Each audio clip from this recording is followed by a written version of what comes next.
हाँ जी, हेलो भाई, नमस्कार, राम राम, सत्यानाश, अस्सलाम वालेकुम। मैं नवीन चौधरी, आप देख रहे हैं कैसे हैं सब। उम्मीद करता हूँ सब अच्छे होंगे, कुशल मंगल होंगे, तंदुरुस्त होंगे। आज की इस वीडियो में हम पढ़ेंगे कि लास्ट 15 दिन की क्या स्ट्रेटेजी होनी चाहिए जो बच्चे सीटेट की तैयारी कर रहे हैं। साथ में ये वीडियो उन बच्चों के लिए इंपॉर्टेंट है भाई जो ये सोच रहे हैं कि मैंने तो बिल्कुल ही नहीं पढ़ा, अब 15 दिन बचे हैं, मैं कौन कौन से टॉपिक पढ़ूं कि मेरा सीटेट क्लियर हो जाए। वो बच्चे जिन्होंने बिल्कुल भी तैयारी नहीं की उनके लिए स्पेशली वीडियो है, और जिन्होंने की है तैयारी, थोड़ी बहुत की है, वो चाहते हैं कि रिवीजन करें तो कौन कौन से टॉपिक हम करें कि सबसे ज्यादा क्वेश्चन उन टॉपिकों से देखने को मिले। उन टॉपिकों में बताऊंगा मैं आपको, हिंदी के, पेडागोजी के, और आपके ईवीएस के, मैथ के और सीडीपी के इंपॉर्टेंट टॉपिक है, अवश्य आपको देखने को मिलेगा। आपको यकीन ना हो तो आप प्रीवियस ईयर के पेपर उठा के देख लीजिए, जितने बता रहा हूं उससे एक प्रश्न आपको ज्यादा ही आया हुआ मिलेगा। तो बस उतने टॉपिक पढ़ो और आप 110-15 जितना भी आपका स्कोर है उसके अनुसार आप नंबर लेके आ सकते हो। बस इन टॉपिक का रिवीजन कर लो, अगर रिवीजन भी नहीं किया है तो आपसे एक रिक्वेस्ट है पहले कि लाइक शेयर सब्सक्राइब कर दीजिए ताकि हमें भी थोड़ा मोटिवेशन मिले। पहले देखते हैं सीडीपी में क्या क्या पूछा जाएगा। क्या सीडीपी में सबसे ज्यादा प्रश्न किस टॉपिकों से आते हैं? सीडीपी में किसमें भाई? सीडीपी में इसमें भाई सीडीपी में सबसे ज्यादा क्वेश्चन किन टॉपिकों से आते हैं? तो पहले तो आता है भाई वृद्धि और विकास का टॉपिक। किसका? वृद्धि और विकास का टॉपिक आपका वृद्धि और विकास के टॉपिक में कम से कम आपको 3+ प्रश्न पूछे जाते हैं। कितने भाई? 3+ प्रश्न पूछे जाते हैं। वृद्धि और विकास, विकास की विशेषताएं पूछ लेगा या फिर कथनों का पूछ लेगा, निम्न में से कौन सा कथन सही है। वृद्धि की विशेषता निम्न में से नहीं है, तो वृद्धि और विकास वाला आप परिभाषाएं ना रटे, किसी भी वैज्ञानिक की परिभाषाएं ना रटे, टाइम बहुत कम है, आप सिर्फ इनकी वृद्धि की विशेषताएं और विकास की विशेषताएं इतना पढ़ लें, ठीक है। और ये देख लें कि शिशुअवस्था कब से कब तक होती है, किशोरावस्था कब से कब, बाल्यावस्था कब से कब, बस इतना इतना देख ले, आपको 3 नंबर आपके पक्के हो जाएंगे। फिर आते हैं आपके बहुत बहुत बहुत इंपॉर्टेंट वाइगोत्स्की सर, जीन पियाजे सर, कोहलबर्ग सर, ठीक है। 5+ प्रश्न आपको देखने को मिलेंगे। कितने? 5+। कितने भाई? 5+ प्रश्न आपको 3 वैज्ञानिकों से देखने को मिलेंगे, वाइगोत्स्की, जीन पियाजे, कोहलबर्ग, ठीक है। सामाजिक विकास, संज्ञानात्मक विकास और नैतिक विकास, तीनों पढ़ लें।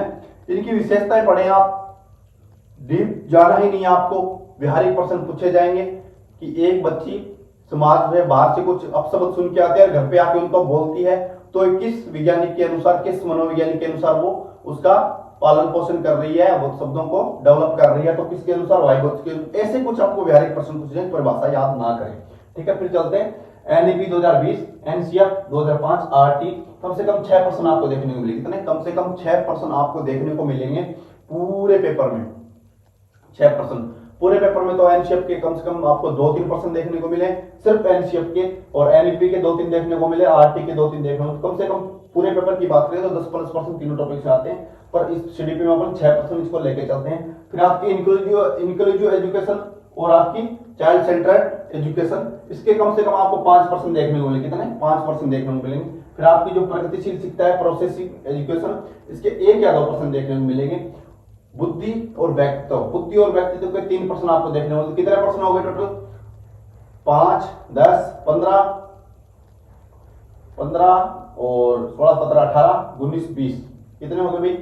20+ प्रश्न आपको इतने टॉपिकों से देखने को मिलेंगे। कितने? 20+ प्रश्न। दोबारा जोड़ देते हैं, 5, 5, 10, 5, 15, 16, 17, 18, 19, 20, 21 प्रश्न हो गए। 21+ प्रश्न आपको इतने टॉपिक से देखने को मिले। तो पूरी सीडीपी को रिवीजन ना करें, ये मेन टॉपिक है, इनका रिवीजन करें। फिर चलते हैं अपन हिंदी पे। हिंदी लैंग्वेज फर्स्ट हो या लैंग्वेज सेकंड हो, पर लैंग्वेज सेकंड में थोड़ा सा क्या आता है कि हार्ड आता है, पर लैंग्वेज फर्स्ट की बात करेंगे। इसकी लैंग्वेज फर्स्ट की बात करेंगे। गद्यांश आपका 9 नंबर का आता है। गद्यांश कैसे हल करना है? बहुत आसान सी ट्रिक है, मैंने इससे पहले एक वीडियो अपलोड की हुई है, वहां पे आप जाके देख सकते हो कि गद्यांश हल करने की ट्रिक बहुत आसान ट्रिक है।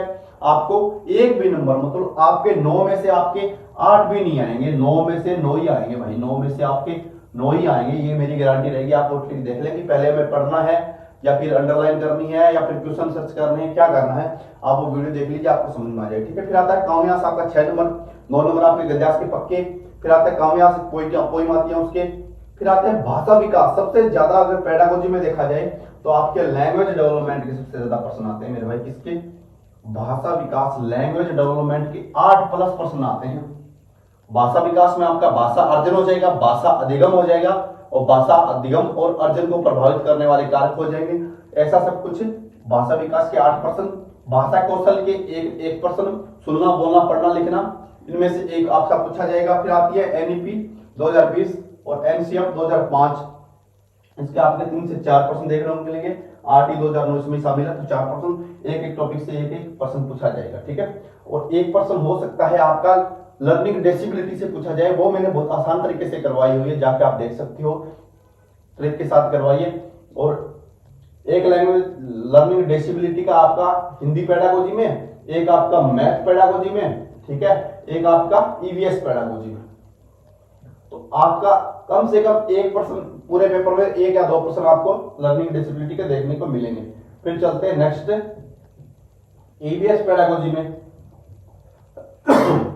NEP 2020, NCF 2009, RT 2009, sorry NCF 2005 है भैया, एनसीएफ 2005, आरटी 2009, ईवीएस की अवधारणा, पाठ्यक्रम कैसा होना चाहिए, ईवीएस में मूल्यांकन कैसा होना चाहिए, बस ये टॉपिक पढ़ लो। आपके कम से कम 13 नंबर पेडागोजी के देखने को मिलेंगे ईवीएस में। इन इतने टॉपिकों से पूछे जाते हैं, पेडागोजी ज्यादा लंबा चौड़ा आप ना लें, ठीक है। फिर चलते हैं नेक्स्ट मैथ पेडागोजी में। तो वही मैथ पेडागोजी है, एनईपी 2020, एनसीएफ 2005 और आरटी 2009। मैथ की अवधारणा कैसी होनी चाहिए, मैथ का पाठ्यक्रम कैसा होना चाहिए, मैथ की बच्चों को ये मैथ का पाठ्यक्रम किस विधि पे तैयार किया जाता है, मैथ का पाठ्यक्रम कैसा होना चाहिए, लचीला होना चाहिए, क्या होना चाहिए, मूल्यांकन एवं आकलन कैसा होना चाहिए, कब होना चाहिए, उन सब मूल्यांकन पढ़ लेंगे। मूल्यांकन है ना आपका, मूल्यांकन आपके सारे सब्जेक्ट में, हिंदी, ईवीएस, मैथ, पेडागोजी सभी में देखेंगे तो 5 नंबर आपके मूल्यांकन के, 4 से 5 नंबर आपके क्या है भाई, 4-5 नंबर मूल्यांकन और आकलन के पूछे जाते हैं। मूल्यांकन अच्छे से कर लें, ठीक है। तो ये थी आज की कुछ जानकारी लर्निंग बाय डूइंग चैनल पर। अगर नए हो तो भाई सब्सक्राइब करके जाइए। सभी को बेस्ट ऑफ लक, मिलते हैं नेक्स्ट वीडियो में। इसी तरह की वीडियो देखने के लिए और सीटेट पास करने के लिए आप प्रवेश जो पहले वीडियो अपलोड की गई चैनल पे आप जाके देख सकते हैं, आपको अवश्य बहुत अच्छी जानकारी मिलेगी और आप सीटेट पास करने में माहिर होंगे। तो थैंक यू सो मच, मिलते हैं नेक्स्ट वीडियो में भी। जय श्री राम।